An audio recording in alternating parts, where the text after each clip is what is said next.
Estimados colegas, buenas noches. Les habla Horacio Escobar a través del canal de cirugía bucal. Como todos los jueves en este punto, en este lugar, nos encontramos para hablar de lo que más nos interesa, lo que más nos gusta, de nuestra profesión, de nuestra especialidad, de nuestra formación permanente. Aquí estamos para hablar con vosotros sobre distintos temas de diagnóstico, planificación, tratamiento ortodóntico quirúrgico, a veces con algunos invitados, como ha sido los dos últimos jueves, que nos ha acompañado en este canal algunos colaboradores. Les doy la bienvenida a todos. Gracias por estar del otro lado de la pantalla. Espero que tengáis una buena recepción de la señal, del sonido. Vamos a ver si Julio me confirma desde allí que tenéis una buena recepción de la señal para poder iniciar la charla de hoy. Hoy les he traído un tema fantástico. Me dice Julio que está todo ok, así que ya podemos avanzar.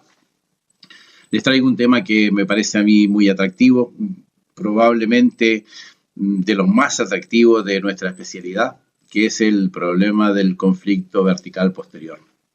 Este es uno de las cuestiones que me parece que hace la gran diferencia entre un tratamiento de ortodoncia, una rehabilitación ortodóntica, un tratamiento que deje una estabilidad a largo plazo de nuestra rehabilitación, de nuestro tratamiento, y aquellos tratamientos que tienen una corta duración, una inestabilidad permanente, porque uno de los conflictos no ha sido solucionado cuando no se hace un diagnóstico tridimensional de los problemas ortodónticos. Y de esto es lo que queremos hablar esta noche, sobre el problema vertical posterior. Se les voy a hacer una presentación sobre esta cuestión para ver si conseguimos de alguna manera entender la idea, entender el conflicto, entender el problema para poder abordarlo de la mejor manera posible y de esa manera ampliar nuestras posibilidades terapéuticas para que nuestros pacientes sean mejor tratados, más estables y nosotros tengamos también una satisfacción mayor con nuestro trabajo diario. Voy a avanzar directamente con la planificación. Voy a ponerme entonces en nuestra pantalla. Me cambio de pantalla. Vamos a ver. Aquí tenemos la presentación. Observen que he llamado a esta presentación el problema vertical posterior y lo he subtitulado el verdadero problema, ¿vale? En mi opinión, aquí está lo más importante, una de las cosas más importantes del diagnóstico y de la planificación. Y entonces vamos a abordar el tema, vamos a entrar en la materia a través de la presentación de algunos casos clínicos y voy a intentar de alguna manera transmitirles lo que en mi opinión es el verdadero problema, ¿vale? Vamos entonces a avanzar. Me voy a poner en la presentación y entramos en el tema. Como siempre, después de la presentación, tendremos posibilidad de entrar en el chat y de esa manera ustedes me podrán preguntar cosas y podemos establecer un diálogo sobre este tema tan importante. Les voy a presentar el conflicto a través de las imágenes de esta paciente que fue sometida a un tratamiento de ortodoncia durante 4 años, ¿vale? Esta paciente fue tratada por especialistas y cuando al cabo de un tiempo de retirar la aparatología, la paciente acudió a la consulta. Observen que es una imagen del año 95, de modo que no es un problema reciente, ni es una filosofía de trabajo reciente, más bien es lo que he hecho durante todo mi ejercicio profesional como ortodoncista, ¿vale? El año 95 esta paciente se presentó porque tenía algunos conflictos oclusales, algunas molestias, algunos problemas, y el motivo de la consulta es que se cansaba cuando comía.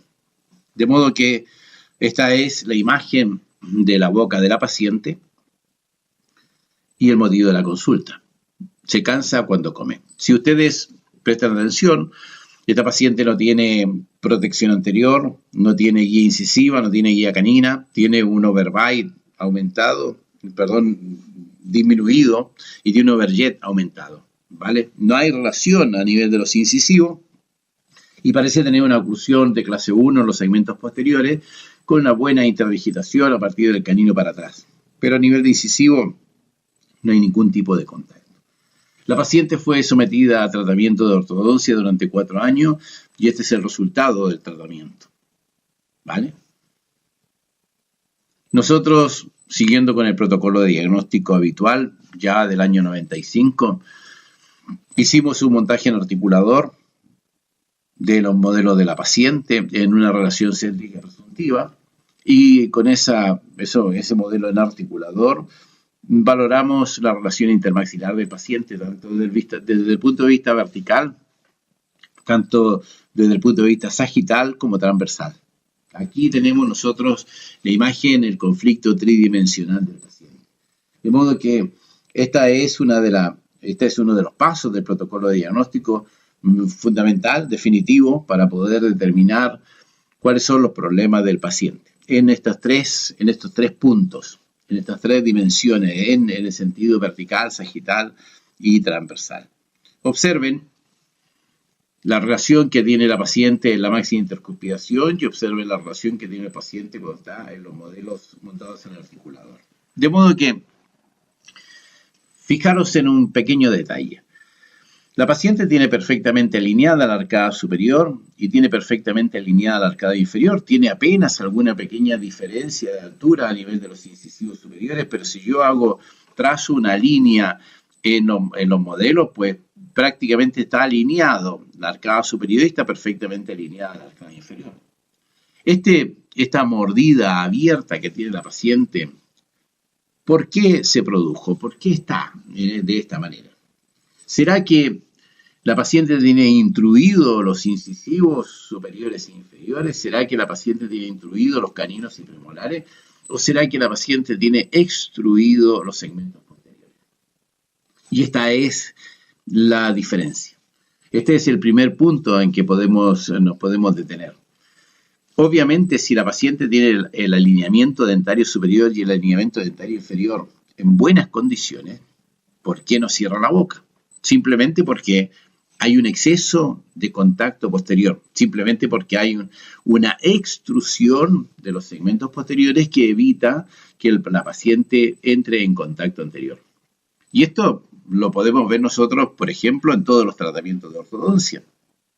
Habitualmente, frecuentemente, comúnmente dentro de un tratamiento de ortodoncia, se utiliza al final del tratamiento elásticos intermaxilares para poder asentar la oclusión del paciente. ¿Cómo es posible que lleguemos a un tratamiento, a los 12, 13, 14, 16, 18 meses de tratamiento, cuando ya el paciente está perfectamente alineado y perfectamente nivelado? ¿Por qué es necesario tener que usar elásticos intermaxilares? Si el paciente está alineado y nivelado, lo suyo, lo lógico, lo natural, sería que tuviese una buena relación anterior, salvo que realmente tengamos un conflicto vertical posterior, salvo que realmente tengamos una extrusión de los segmentos posteriores que evita el contacto anterior. No es lógico que nosotros hablemos de alineamiento y nivelación y luego a la hora de terminar el tratamiento tengamos que extruir, entre comillas, los segmentos anteriores para aumentar la relación de Overbite y aumentar la guía incisiva y la guía canina. De modo que nosotros tenemos que empezar a pensar de una forma diferente. ¿Qué sucedió en este caso con esta paciente? ¿Cuál fue el conflicto que tuvo el colega o los colegas que trataron a esta paciente? ¿Fueron capaces de reconocer los problemas reales del paciente, tanto desde el punto de vista sagital, clase 1, clase 2, clase 3, eso que estamos hiper entrenados para reconocerlo, o supieron reconocer los problemas transversales que también somos expertos, lo podemos diagnosticar a distancia, y los problemas verticales? Y cuando me refiero a los problemas verticales, no me refiero al problema vertical anterior. Normalmente, generalmente, cuando se habla de problemas verticales en ortodoncia, automáticamente pensamos en la sobremordida o en la mordida abierta.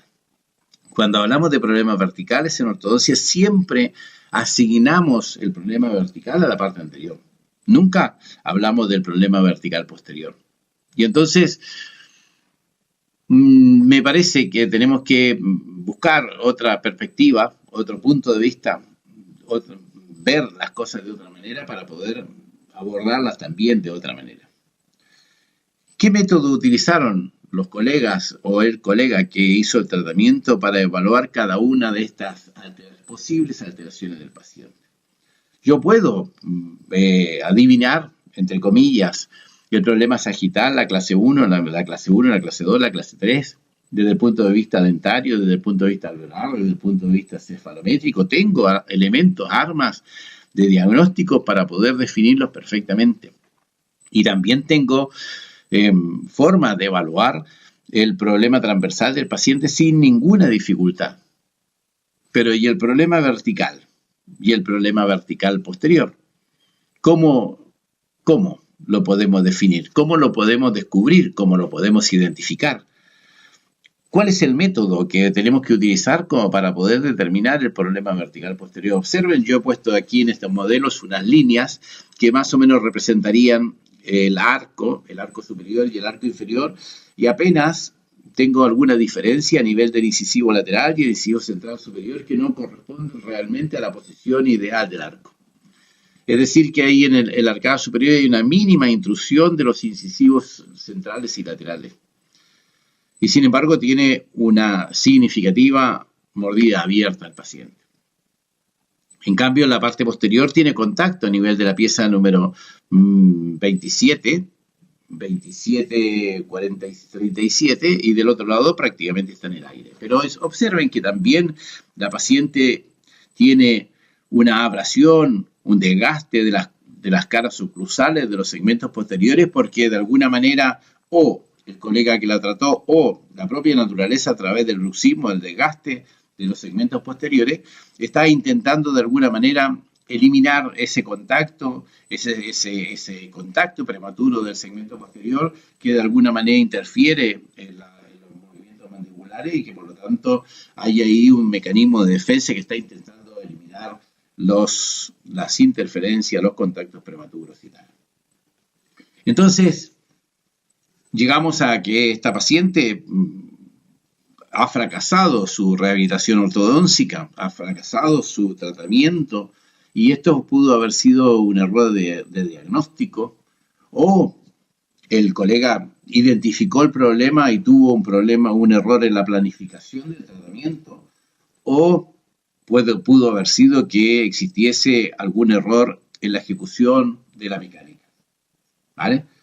Obviamente, el primer punto es definitivo. Si yo cometo un error en el diagnóstico, por supuesto, la planificación va a ser errada y la ejecución de la mecánica va a ser de lo menos feliz porque el diagnóstico no fue el correcto. De modo que todos sabemos, y hay un rum por detrás en esta cuestión, todos sabemos que existe una postura mandibular que corresponde a la máxima intercuspidación y que esa postura mandibular en máxima intercuspidación nos puede llevar a hacer una interpretación de la relación intermaxilar totalmente errada. Si el paciente cambia la posición de la mandíbula para morder y nosotros hacemos el diagnóstico y hacemos la planificación en esa mandíbula que ha cambiado de posición, que tiene una postura, obviamente nuestro diagnóstico va a ser errado, nuestro plan de tratamiento va a ser totalmente infeliz y por lo tanto no podemos esperar no tenemos ninguna posibilidad de éxito en la rehabilitación del paciente, ¿vale? De modo que lo primero es aceptar que esta postura mandibular pues no es un buen punto de partida. Yo no puedo hacer de punto de partida la máxima intercuspidación para hacer un diagnóstico y una planificación. De modo que seguramente este es una de las razones principales del fracaso de este caso en particular, ¿vale? Y de muchos otros. De modo que la pregunta es, ¿se habrá utilizado un protocolo de diagnóstico adecuado para identificar el problema tridimensional del paciente desde el punto de vista sagital, desde el punto de vista transversal y desde el punto de vista vertical?